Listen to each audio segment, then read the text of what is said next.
Երեկություն չունենք, մենակ գիտենք, որ թեմի բոլոր հոգևորականների տարել են քննչական կոմիտե, առաջնորդարանում խուզարկություն է իրականացվում, Աշտարակի Սուրբ Մարինե եկեղեցի փակա առավոտվանից, գնահատականը մեկ գնահատական կարամ տամ,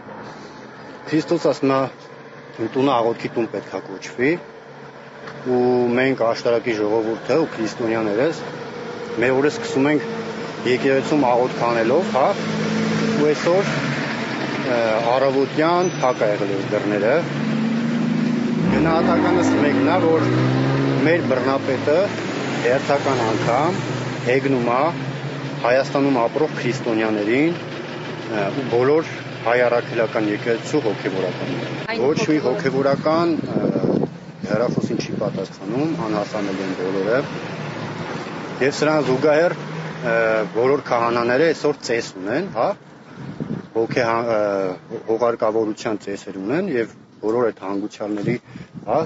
բարեկամները չգիտեն ինչ պետք է արվի, որովհետև հոգևորական չկա թեմի։